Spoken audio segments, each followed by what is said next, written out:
Last week's snake draft was pretty tough because there were not a lot of players I wanted to draft for that one. But this week, they actually got a lot of really good options and ones I feel good about across the board. So it should be a pretty fun week to chat here about week number 13. We're going to do a snake draft live on air and then take your questions to get you set for week number 13. This is the snake draft Q&A right here on the FanDuel YouTube, Twitch, Facebook, and Twitter channels. My name is Jim Sannes. I am a senior writer and analyst for numberfire.com, joined here as always by Brandon Gdula and JJ Zachariason. JJ is the editor-in-chief of Numberfire and FanDuel. JJ, welcome to week number 13. How are you doing today?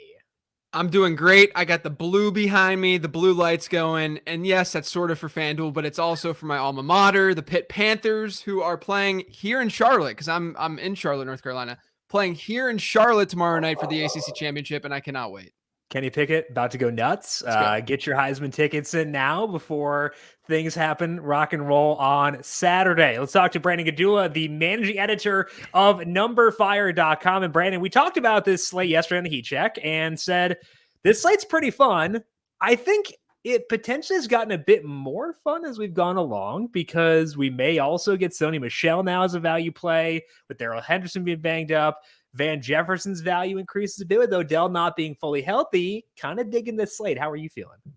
Yeah, I like the slate. We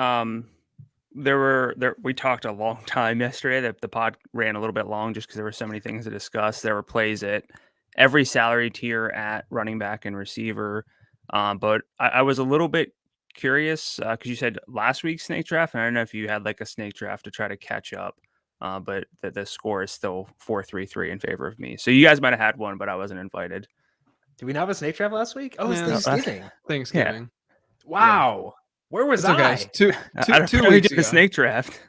2 weeks ago, Brandon ruined the order, and he ended up winning. Like YouTube by myself, talking to no one, not even like the FanDuel channel, just like nope, my we burner. Didn't broadcast it. We just let you do your thing. My YouTube burner, drafting against myself, my 3 FanDuel burner accounts, all up in incognito mode. You know, just like doing what we do. As JJ mentioned, Brandon did win 2 weeks ago and disrupted the order. So if you've been following along religiously, as I'm sure all of you are, honestly, we had been going in order. It was JJ, me, Brandon, JJ, me, Brandon, et cetera, but then last week Brandon ruined it 2 weeks ago. Brandon ruined it by winning. So like I'm thrown off now. Like it should be in my the turn upside to down. win. We're in the upside down. Well, maybe like look, this is a snake draft show. Maybe I'm just kicking off like a modified snake where it goes back to Jim, JJ. Maybe it's like JJ, Jim, me. Who knows? Because I was at the turn, so maybe we're just starting like a new alternate serpentine thing. I can see that. I'm hoping for that because that means I win this week, and I'd like to win because I think this slate is pretty fun. Now, JJ, we talked with Brandon about this slate being enticing. I haven't gotten to talk to you about the value plays, though, because a running back. We have potentially Sony Michel. No word on that officially as of yet. We do have Antonio Gibson. No J.D. McKissick for this week. Jamal Williams with no DeAndre Swift. James Conner is undersalaried. There's a lot of intriguing options here. Are there any lower salary backs? You know, mainly the guys I alluded to. Any guys you are particularly drawn towards for DFS this weekend? Yeah, I mean, Antonio Gibson is really, really kind of awesome, in my opinion, without J.D. McKissick there. You know, we saw the report today. I'm sure you guys saw, at least maybe people watching us didn't see, about Wendell Smallwood sort of taking on that J.D. McKissick role. But I don't doubt that they're going to use Wendell Smallwood in some way. But number one, last week, Antonio Gibson still had over a 20% target share, which was the first time that he even came close to that since week one. I mean, he hadn't seen a double-digit percentage target share up until that point. But number two, like let's not like underplay J.D. McKissick's ability here. Right. You know, McKissick's a really good receiver out of the backfield. That's not something that you can just easily replace with a guy who doesn't even dress most weeks. So, I'm not really that concerned about Wendell Smallwood and the fact that Antonio Gibson's been seeing sort of the work that he's been seeing with Washington. I mean, it's correlated with Washington playing well. Let's get that out of the way first. You know, that matters a good bit. But even looking at this game, you know, I think it projects to be a fairly close game. So I don't think we should really worry about game script that much. But at the same time, too, like without J.D. McKissick, the game script factor doesn't matter as much for Antonio Gibson. That's the beauty of it. I mean, he was a good play even with McKissick at 6,200. I think he's the top value probably on the slate period with McKissick sidelined. Yeah, we saw McKissick earn like a tiny bit of early down work and he got like every third down, those are not going to get worse for Gibson. Yeah. The possibility is it gets better for him. And he was already averaging, I think, like 24 carries per game since their bye. 24 carries, I think 3 targets. Had 7 targets last week, bunch of yardage too, really good red zone role. I think that I've got him. I think I've got Connor 1 and then Gibson 2, but like both those guys, like rock star level plays for DFS. Okay, as always, we're going to take your questions live on air after the snake draft. So if you got questions about week 13, put them in the chat. Facebook, YouTube, Twitch, Twitter, does not matter. Put them there. We'll get to them after the snake draft. But first, let's get this thing underway. JJ, I think you are the last one to enter here. Let's do so and let's get this popping. I will enter right now. And I got the 3. Brandon got the 1. Jimbo got the 2. Okay, I'll take that. Totally fine by me. Brandon, you are picking first. I'm assuming, given the appeal of Jonathan Taylor, you wanted first this week, correct? Yeah, I joke about it a lot. I joke that I get the pick that I want the least, but this is definitely the pick that I wanted most this week because I get Jonathan Taylor, and then I don't have to be the one to decide where the drop off at running back is relative to the top receivers, because it's probably going to go Taylor and then Joe Mixon, and then I think there's a conversation for Cooper Kupp because running back's so deep. I don't have to make that decision, so I'm just going to take Jonathan Taylor. I think that's the right way to approach things here, and like. Taylor facing Houston, amazing role overall. The sickest red zone role I've ever witnessed in terms of like his market share in the red zone, 62% since his snap rate increased. Just an absurd role. So I think Taylor's pretty obvious here. The question is, I think I'm going to mix in it too. I'm pretty sure. I feel pretty good about that one for sure. But let's get Brandon, get things underway here and take JT to launch things off. And then I will go Mixon too. A good matchup here. I know the offensive line for Cincy is kind of banged up right now, but I still think that Mixon's workload good enough to overcome that. Okay, JJ, you're at the turn here. What's on your mind? Yeah, I mean, I don't mind the wide receivers necessarily in this draft, but I really do like the running backs a good bit. I'm going to go Eckler for the first pick here. I just like the game environment there more than some of the other game environments we might see. And now it's between going Cooper Kupp or going with a running back. And I don't think that the running back I want to go with is necessarily Alexander Madison either, which might be a little shocking. I might get a little weird with it. And you know what? I'm going to go with Alexander Madison with this next pick. It was a fun tease. Yeah, let's go Madison. I almost went, I'll talk about it now. I almost went with Lenny there. I think that Lenny's like there with Madison from a projection standpoint. What pushed you to Madison at the end? Like, what was the deciding factor? I mean, scripts, usage, and what they could be what we could be looking at in terms of how they score their touchdowns, just in general. And I mean, it's a great matchup, obviously, for Tampa Bay in general. But you know, we've seen in the past Tampa Bay be pretty pass heavy, close to the end zone. Yeah, and aside I think that last week, of course. Yeah, I think that I would have skewed that way as well. I would have gone Madison over Kupp personally, so I think he made the right choice there. I was very okay with Kupp, just a disgusting market share.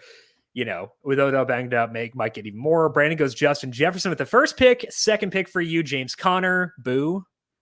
You jerk. Yeah, I knew you were going to take James Conner. I thought the drop-off occurred after Kupp and then opened up again with wide receiver relative to the running backs. I think Justin Jefferson is a great DFS, like salary cap play, just because we'll all be fixated on the running backs so much. But with the value at running backs, we can get back up. Jefferson has a fantastic matchup, even though the defensive matchup number on 5 or on FanDuel looks it's red, but I'm not worried about that. And then with James Conner, kind of don't care who the quarterback is. Of course, I want Kyler Murray to be the starter. That's a game time decision, but James Conner's role has been phenomenal. Yeah, it definitely has. Okay, I'm going to go with Keenan Allen here. I went with Lenny as my first back, or the first pick there. I agree with what JJ said. The role is just stupid. Really good matchup. JJ got access to that game via Chris Godwin. Also got Antonio Gibson. I think the JJ Gibson, where he went there, was appropriate given what we discussed previously. Yeah, I mean, I think that you could make arguments. I actually have Gibson ahead of Connor personally this week, but I Yeah, I mean, there's just sort of like a decent giant tier there. So I went Gibson. I think that you can make arguments for like Eli Mitchell, Connor, and I'm a little bit higher than you guys on Najee Harris, but I'm not going to be getting Najee in this draft because I already have 3 running backs. Did you not hear me call it dibs on Jamar Chase? Like, rude. I had like scrolled down. I'm instantly regretting. It was between Najee pick. It was a game stack option with Jamal and Justin Jefferson, but I didn't want to get too cute because that offense in Detroit still has some question marks. So I just took Najee. I don't feel great about it. I called dibs on Chase. Jim is crushing me here. You know what I'm going to do here?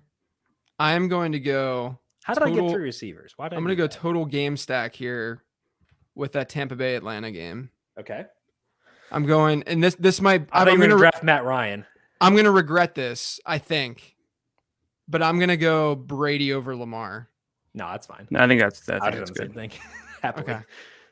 Not even just because I have Evans. I would have done Lamar's had some pretty bad splits against Pittsburgh, but like I was talking to you guys before the start of this, Pittsburgh's defense is just so banged up. I think Lamar could run wild on them this week.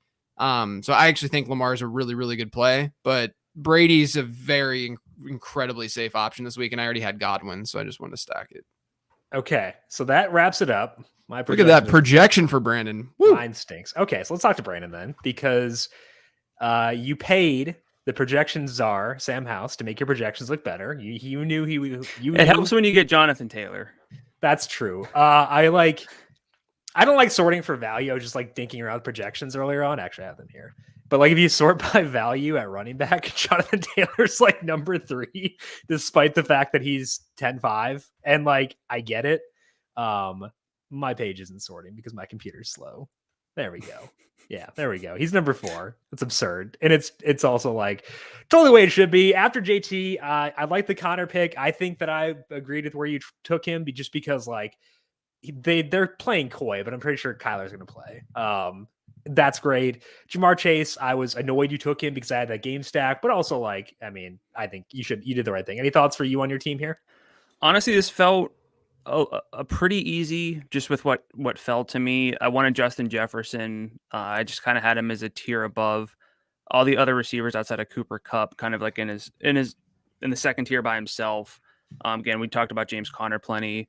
Couldn't really pass up Jamar Chase, so I didn't really have a question until it was Najee versus Jamal Williams because I had Justin Jefferson, so I could have went with Jamal Williams for that game stack. But because I got Najee and because Lamar fell to me, it felt like a pretty just fortune fell my way with getting that game stack. So fortune fell your way in stacking a game with a 44-point total. Love to see it. Yeah, I know, Jim. I'm aware of that, but I mean, I stacked with like a 42-point total 3 weeks ago. Yeah, so I was searching for words to be polite. You don't have to be polite. That's not the point of the show. It's Friday. You can get a little frisky. But like JJ was talking about this, I think that game has a lot more potential than the over implies. The defenses are not in great shape, and Lamar coming off of a down game in a primetime spot definitely is primed for a pretty big game. I think it also helps that where the ball is going on both sides. Marquise Brown, Mark Andrews, Najee. That game could hit 44 points and still pay off for DFS. Yeah. Agreed. I agree. So let's talk to JJ here. You did get Tom Brady. I think that was the right pick. I think that Brady, even if we disregard game stacks, you've got Godwin there. You've got Daryl. So you do have a game stack there. I think disregarding game stacks, you could make a very, very strong case that Tom Brady is the top quarterback on this slate without considering those things. So I think that Brady is the right choice there. What are your thoughts on your team? Yeah. I mean, I agree. And that game has a solid over-under this week. Not that it's like that dramatic or we're going to feel really good about Atlanta being able to post a lot of points. But, Patterson being a wide receiver in this format is a little bit helpful too, in a half PPR format. But I understand the Buccaneers as a matchup doesn't look great on paper, but we know that his role is not just a traditional running back either. So I'm cool with Patterson. And then I already talked about Antonio Gibson, liked him a lot without JD McKissic in the backfield. Alexander Madison against Detroit, plus matchup, big team total, big favorites. I think he should be fine. And then Austin Eckler's Austin Eckler. He has a top 3 ceiling every single week. So I feel good about the team overall. I think it was structured fairly well within an environment this week where it wasn't just so easy to just like stack games and go after obvious stacks. And I did do that. I had exposure to just 3 games total across my 6 slots, mostly via that Chargers versus Bengals game, Herbert, Allen, and then Nixon. I think that to me, like if you're just talking like, if I'm disregarding popularity, I'm trying to stack this game, that to me is a default stack. Getting Herbert in the passing game there, bringing it back with Nixon to take advantage of that poor rush defense of the Chargers. I think that would be the default. I think that there is a lot of value in pivoting to a Jamar Chase, Austin Eckler type stack to deviate from what the consensus will be, but still like that game a lot. I think the Bucks just like they're the best offense on this slate. So I think to me, getting exposure there did make a lot of sense. Okay, we'll see if Brandon can repeat or if we get the pattern back on track for this week for the snake draft. With that said, let's dive in now and take some questions via YouTube, starting off here with Grim Fan, who wants to know, do they go with Alexander Madison or Daryl Henderson? Now, I feel like this is Madison by a decent margin. JJ, do you disagree with this one?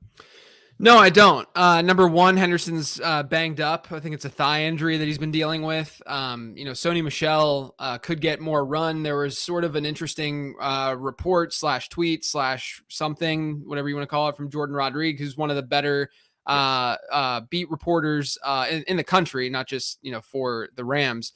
But she was sort of alluding to the fact that the Rams could utilize Sony Michel a little bit more in that backfield, sort of like what we saw with like a CJ Anderson down the stretch a couple of years ago. You're going to keep Daryl Henderson. I mean, here's the thing with Daryl Henderson too.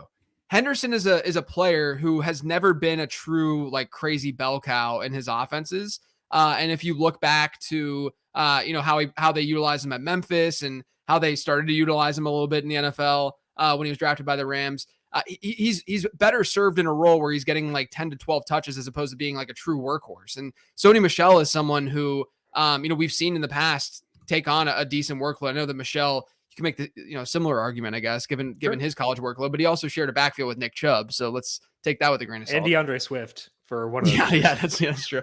I'm pretty intrigued. If Sony Michel is still on your waiver wire, I would add him immediately. Because there could be a changing of the guard here, but at the very least, you could get Sony Michel this week. Even if Daryl Henderson goes, there could be, we might hear a little bit like his workload's on 100%, et cetera, et cetera. So I'm going Alexander Madison pretty comfortably right now over Daryl Henderson. I don't think they're in the same tier. Like I think it's Madison potentially 2 tiers above Henderson. Yeah, we didn't even come close to thinking about drafting Henderson for what it's worth. And we did take Madison at the 4th overall pick. Okay, sticking with Grim Fan here. This one for you, Brandon. Basically, it's Eli Mitchell or T. Higgins in the flex this week. I'm going to disregard Evan Ingram, DeAndre Carter. JaMychal Hasty, I think, is going to go, which may impact things. But I still think that Mitchell may have a slight edge here. Preference for you between Mitchell and Higgins this week? Yeah, I still think that even if Mitchell loses some passing game work, he's pretty much locked in to like 20 carries because it's just how his team operates. Yeah, like on the low end. And as much as I love T. Higgins, I think that anytime you get anything close to a feature back in a flex, you take that. So I would play Eli Mitchell myself and feel pretty confident in that. I would as well. Grim Fan here is poking fun at my inability to pick survivor teams. Going with the Vikings this week. No left tackle for the Vikings. Christian Darrisaw is out, but it's still the Lions. I'm not going to talk bad on this one. I think you're good to go, which means that's the kiss of death. So good luck to you, Grim Fan. Send this one to JJ from DJ. Lockett, Madison, Clyde Edwards-Helaire, or Eli Mitchell this week for the flex. Those are really good options. Very good options. I would go Madison here, and then I'd probably put Mitchell second. And then I think there's a big drop to, if it's a PPR league, maybe Lockett, but I'm not really that. I actually think that CEH in season long right now is still actually a decent buy, just because the Chiefs offense is moving in the right direction. CEH's workload the last time we saw them was pretty much on par with what we'd seen the first few weeks of the season. And he saw a goal line rush and a touchdown, which was great. So I actually think CEH is great to have right now, but those are 2 really good options in Madison and Eli Mitchell that I would go with. Honestly, I'd be shocked if there weren't someone else in the lineup you could bench for Madison to get both Madison and Mitchell in there. Like, I don't know what you got, DJ, but good for you. Like, you've got a good lineup for sure. Let's talk to Joseph here, talking to JJ. Would you hold Taysom Hill or use a roster spot to stash a running back or a defense if you have Stafford? Hill gets the Jets next week, but also has mallet finger. Apparently, it's not going to require surgery as Russell Wilson's did.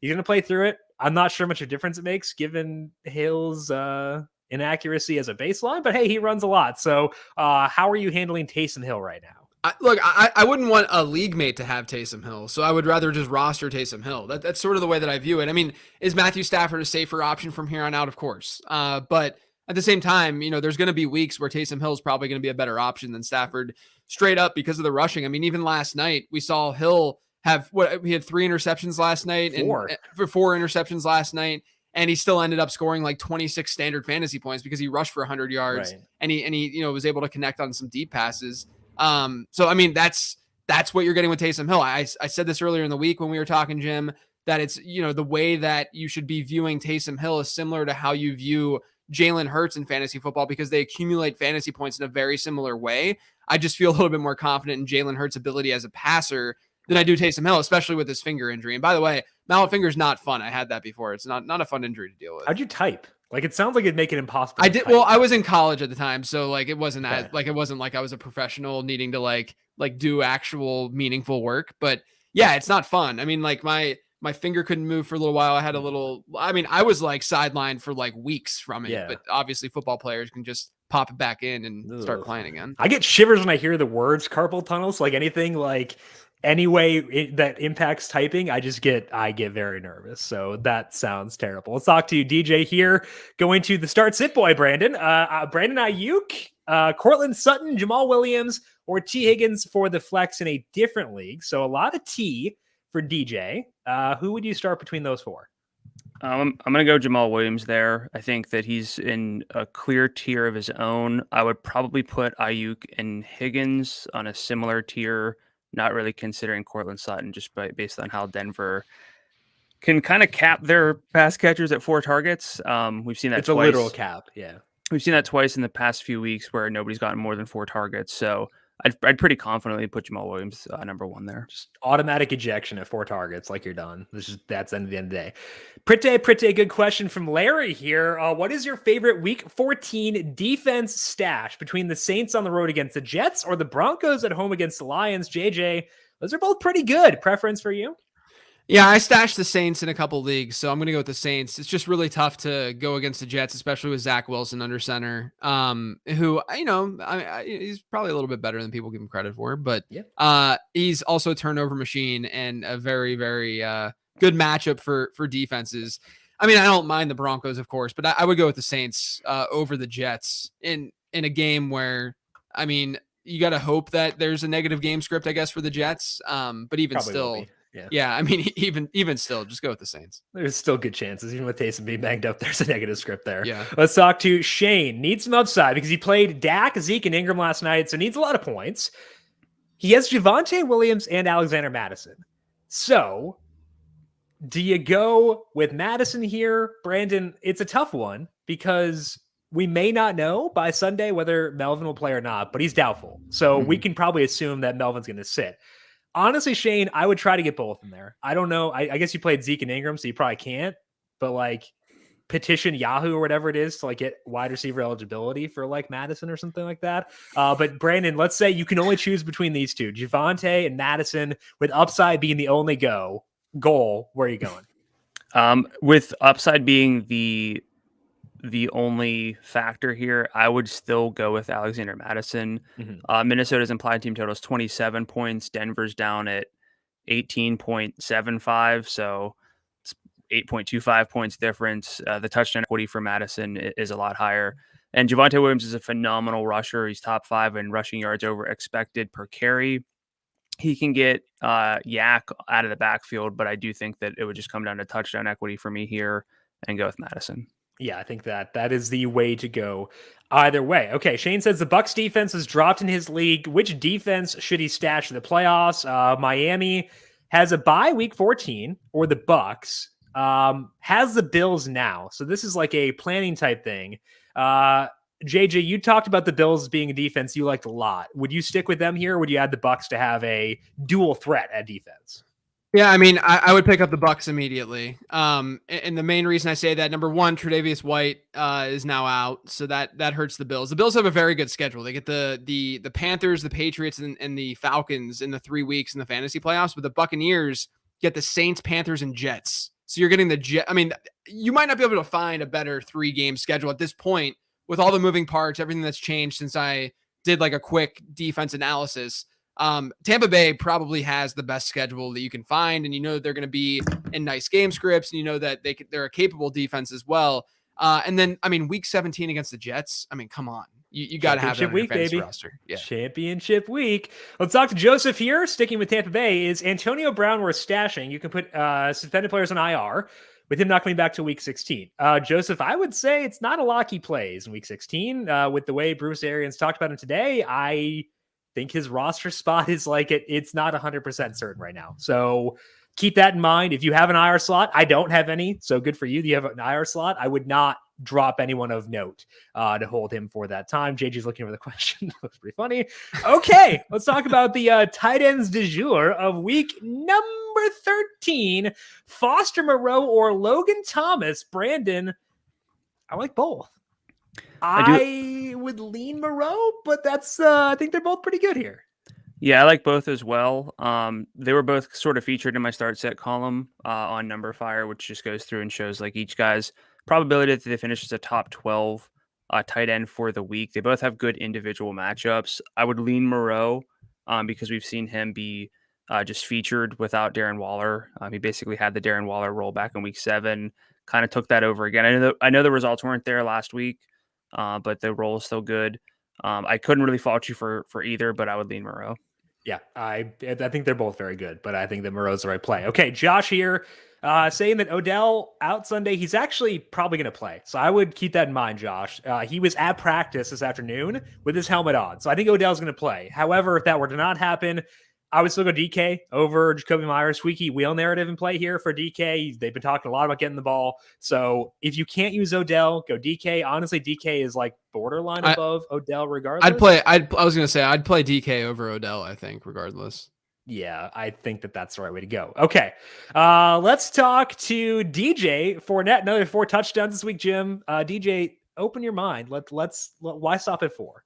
Like, why stop at 4? Like, honestly, I'm not going to put a cap on 5 touchdown Lenny. That's all I'll say. Let's talk to Shane here. Do you have any opinion of starting Zeke or Williams down the stretch? He added the stretch in the next comment here.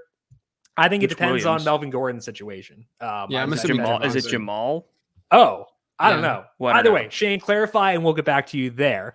Let's go here with Shane. With Cincinnati running the ball as much as they have, what are your expectations for Jamar Chase the rest of the way? Personally, I still think expectations should be very high. I was just looking at his market shares since T. Higgins returned, and he still does lead the team in overall targets, deep targets, red zone targets.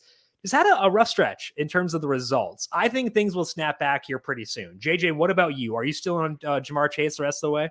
Yeah, I mean, I would argue that the perfect storm sort of happened for Jamar Chase, not only at the beginning of the season, but then what we've seen recently. And that the beginning of the season, Cincinnati was, I mean, essentially, you have T. Higgins sidelined, and then Jamar Chase was also just dominating, and regression didn't matter for him, and he was basically banking all of his deep balls, and it wasn't sustainable at all. And then recently, I mean, they've been good, and they've been running, and they've been able to run the ball. I mean, they're still not like horrific from a passing standpoint, but like they've been running the ball more, and you're just seeing natural regression on top of that. You have to still lead with the things that Jim talked about, whether you're looking at deep targets, whether you're looking at target share. Those numbers are still fairly aligned and similar to what we saw earlier in the season. It's just how he's converting. And I think that what we've seen recently versus what we saw at the beginning of the season, just meet in the middle. And that's where Jamar Chase really should be. And I think that is a very good player. The middle there is a very good football player. Yeah. I mean, like, he's still like a wide receiver one, maybe a lower end wide receiver one, but he's still a wide receiver one in fantasy. Right, for sure. Okay, so Shane clarified it's Jamal Williams. Shane, what I would say here is if DeAndre Swift does not play, I prefer Jamal Williams over Zeke. If DeAndre Swift does play, give me Zeke over Jamal Williams, assuming the way things go right now. Let's talk to Larry once again. Sit one between Sony, Lockett, or Ayuk. Now, if Daryl Henderson plays, sit Sony. But Brandon, if we get a situation where it's Sony Michel, would you go Lockett, Ayuk? Preference here? I would play with no Henderson. I would play Michelle, Mhm. and I think I would play Brandon Ayuk. I know that Lockett's been converting, but I still have a lot of question marks with this offense. Brandon Ayuk has been really the 49ers' number one pass catcher, even with George Kittle back. Without Debo, the volume should be safe. Say whatever you want about Jimmy Garoppolo, he's efficient, and that helps Brandon Ayuk. So I would go conditionally with no Henderson. I'd go Sony and Ayuk myself. Yep, I think that would be the right call. Okay, final one here from DJ for you, JJ. Again, the DJ thing screwed me up. Anyway, Russell Gage or Elijah Moore or Noah Fant and Pat Freiermuth. Freiermuth, it sounds like clear concussion protocol, so should be good to go for this week. Preference for you on these two? Yeah, I'm going Freiermuth over Noah Fant. The Ravens have not been good against the tight end position for a couple of years now. It's not just like this season, but they allow a pretty good adjusted target share to the position and fantasy points allowed to the position. And Freiermuth is heavily involved in the Steelers offense. The Gage Elijah Moore thing's interesting because I don't like the matchup for Elijah Moore, but I don't mind the matchup for Russell Gage, but I still think I'd probably go Elijah Moore. He saw a nice 32% target share this past week with Zach Wilson. That was good to see because we hadn't seen that in the regular season. And Russell Gage just doesn't really do it for me most weeks. He's more of like he was on my sleeper show this week, and I talked about it a little bit last week. He came through last week, scored the touchdown, but Russell Gage isn't someone who's gonna this is going to be one of those clips, these old takes exposed clips, but no, it's not. Russell Gage is not one of those players that's going to win you your week. Whereas Elijah Moore has that upside, even in a tough matchup. I wish that if Corey Davis goes, I might like Elijah Moore a little bit more because of the Darius Slay matchup. And he might avoid him a little bit more against Philly, but Philly's really good against perimeter wide receivers. And that's how they've utilized Elijah Moore. So I'm a little bit concerned about the matchup, but I'm still going to go Moore's way. Elijah Moore is allowed to run routes more than 5 yards downfield. I could just see Jim. I could see Jim winding up this whole time to trash Russell Gage. I've never done that in my life. He is the oldest 25-year-old on the planet. That is Russell Gage. Atlanta's number one wide receiver. Oh boy. That is all that we have here for today on the Snake Draft Q&A. We will see if Brandon can go back-to-back for this week. We are back once again next week at the Snake Draft, but also live each and every weekday here at 4 p.m. Eastern on the FanDuel YouTube, Twitch, Facebook, and Twitter pages. So make sure you hit subscribe where you prefer to watch and swing back once again every weekday at 4 p.m. Brandon, good luck to you this week, and we'll see if you can go back-to-back. Good luck. Well, I already went back-to-back. That's right. Back-to-back-to-back. Wow. You got the Spurs. Did the Spurs go back-to-back-to-back? Is this an intentional thing here you're wearing the hat for, or no? No. I don't follow basketball. They did not, to my recollection, go 3 straight. Congrats on your loss, then. It's Brandon Gdula. Find him on Twitter at Gdula13, managing editor of NumberFire.com. You can find JJ on Twitter at Late Round QB and find his podcast, the Late Round Podcast, wherever you get your podcasts as well. JJ, good luck in your leagues in week 13. We'll talk to you once again next week. Thanks. I'm on Twitter at Jim Sannes, JIMSANNES. Big thank you to Joy Affleck, our video producer, for running the video side of things here today. Thank you, Joy, as always. And thank you to everyone for tuning in. Good luck to you this week. And we'll talk to you once again next week for the Week 14 Snake Draft. Oh, boy. We'll talk to you all then. This has been the Snake Draft Q&A.